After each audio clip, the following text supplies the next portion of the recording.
Hi, I'm Tyler of The Enthusiasts, and welcome to Under Review, the place where we put the stuff we're enthusiastic about under scrutiny. Today, I'll be putting under review one of the hottest anime of the last couple seasons, Re:Zero Kara Hajimeru Isekai Seikatsu.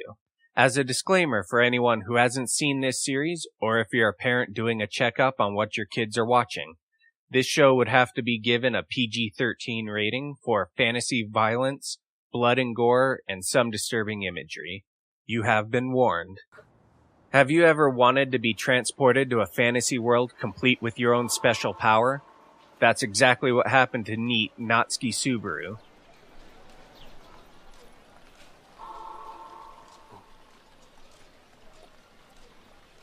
In this new world, he meets the half-elf Emilia and her familiar Puck, who save him from a group of thugs. From there, the story unfolds and the plot thickens as Subaru does everything in his extremely limited power to protect Emilia from the unseen forces around her.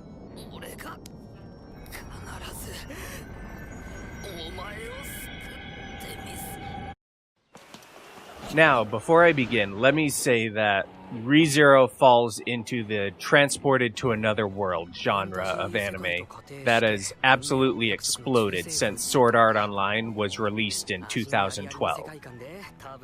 This is one of my personal favorite genres to watch, but it's also easily the most oversaturated group with easily more releases than I could possibly think of or care to look up. Because of this, you may be immediately put off on wanting to watch Re:Zero. I was too. As much as I enjoy these types of shows, I'm frankly burnt out on them, and it took me reading a quick blog post about the show 5 weeks into the season to convince me to actually watch it. And I was not disappointed. Let's start things off by talking about Re:Zero's music. Overall, the soundtrack is great. Standard upbeat tracks mark most of the day-to-day scenes in town or in the homes, and are pretty average overall.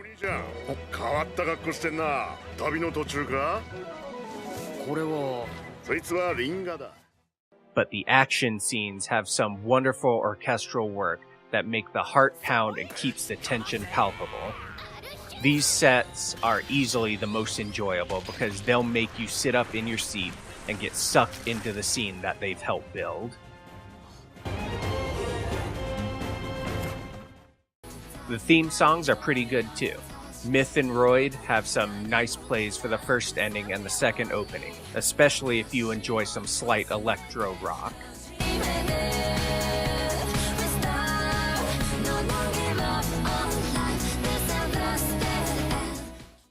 But they truly shine during their inserts on a couple special episodes, capturing the emotion so vividly for those scenes that it may bring at least one tear to your eyes.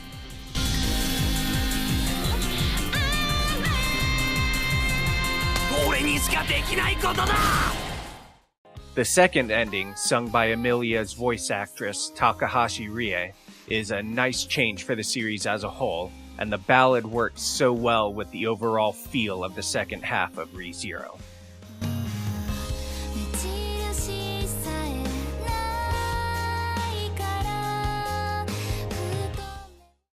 But by and far, the standout of the series is Suzuki Konomi's Redo. She does an amazing job taking an already good song just on its instrumentals and elevating it to another level with her powerful voice. This song is an example of a theme song fitting a show to a T, and I absolutely love it. Now, as good as the theme songs are, and however much I enjoy listening to them, Re:Zero does something that I love so much, much more. It doesn't use them every single episode. Many of the episodes only contain either an opening or an ending theme, not both.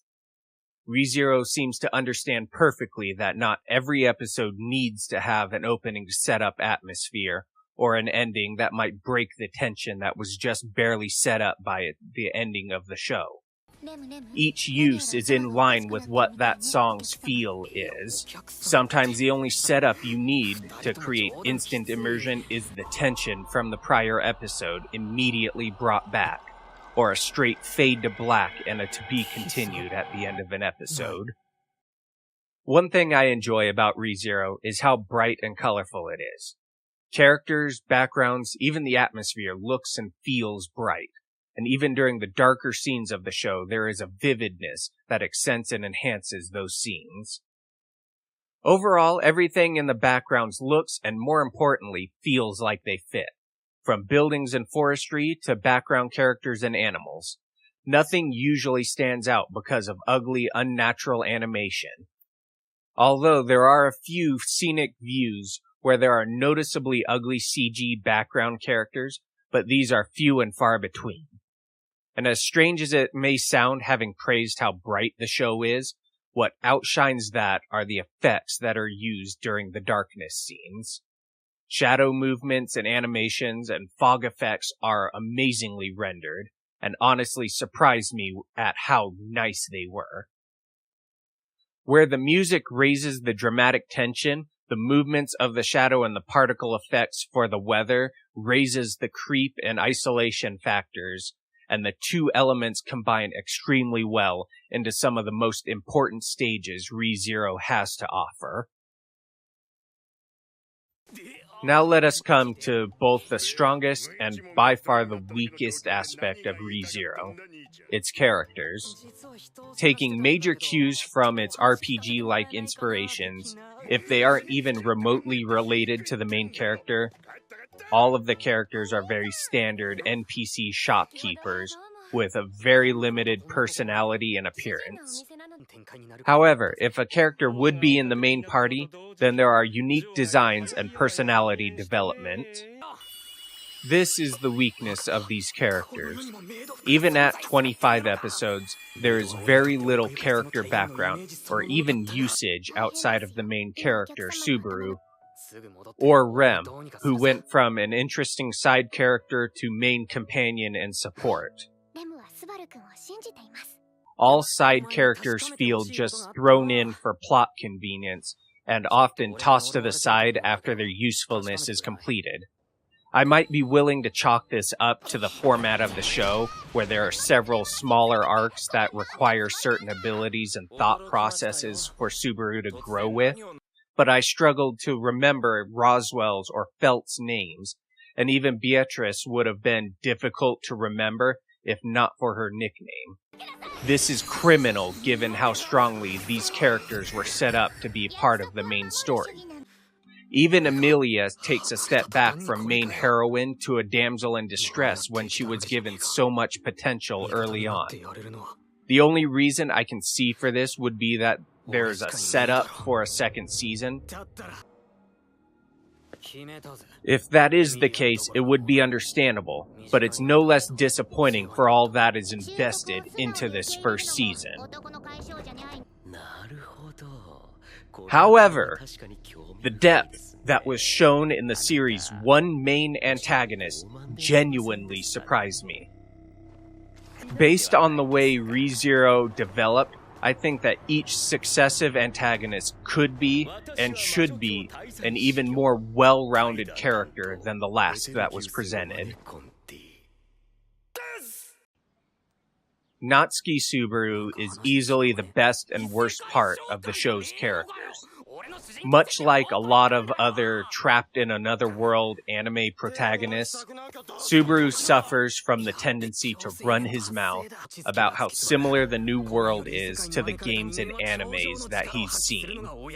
For those who are new to this genre, this might be entertaining, but for people who have seen this over and over again, this is ridiculously irritating, except for very rare instances, and you will hate him for it.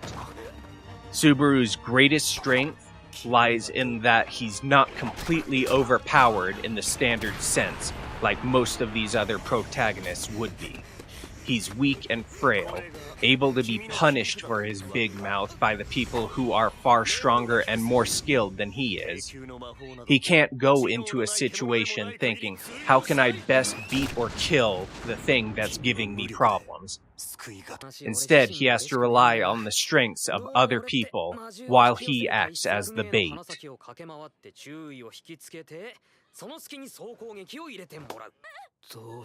Now let me say that definitely the strongest traits of this show's characters are their emotions.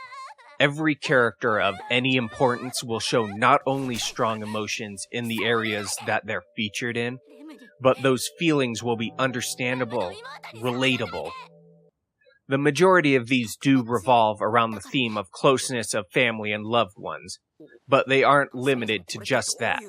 Anger, desperation, jealousy, depression, anxiety, all of these things are represented beautifully, and they all contribute wonderfully to Subaru's development as a character. すげえ辛かった。すげえ怖かった。めちゃくちゃ悲しかった。俺頑張ったんだよ。頑張ってたんだよ。必死だった。必死でいろいろ全部良くしようって頑張ったんだよ。Both Rem and Amelia enjoy a decent amount of growth, despite them both stepping back into hero's support and damsel in distress roles respectively. However, in both cases, this isn't entirely a bad thing, as it gives some wonderful interactions with Subaru that showcase both of their potentials as characters beautifully. 自分のためでしょ。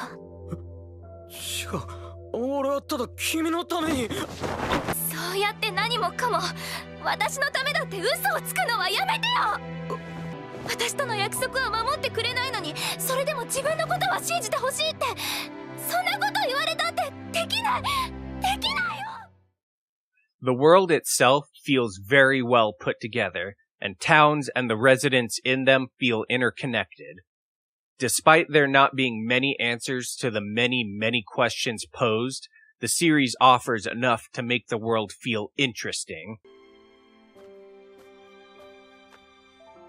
力を合わせてあのクジラ野郎をぶちのめしてやりましょう。俺も全力で手伝いますから。Except for this! This scene made several four-letter words escape me the instant it happened.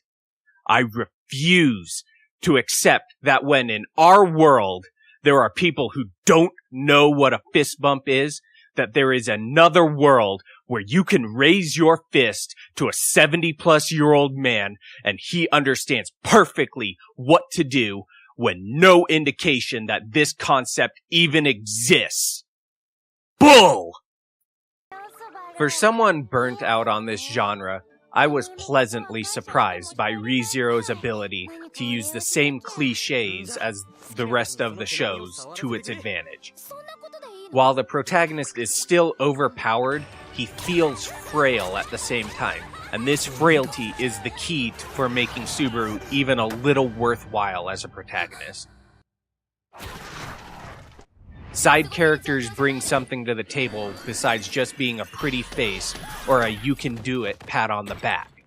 They can fight when they need to fight, and more importantly, they relate to the other characters on an emotional level.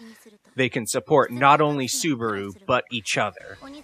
This is what makes these characters special to me, and I hope that if there is a second season, that secondary characters like Ram, Roswal, Beatrice, and especially Amelia are given their chance to show more of the depth of character that was only hinted at early in this series.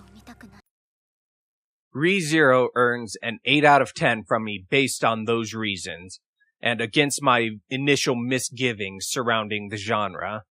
But I give this rating with some trepidation. This series can easily go the way of Sword Art, an amazing initial season, but the magic of that start will wear off with the second season and become very average at best. I hold out hope for any future seasons, though, and absolutely look forward to them. And if you're not tired of seeing other people trapped in another world, Here are a few suggestions not named Sword Art Online that you may enjoy. Overlord, Log Horizon, Grimgar of Fantasy and Ash, and Dot Hat Sign.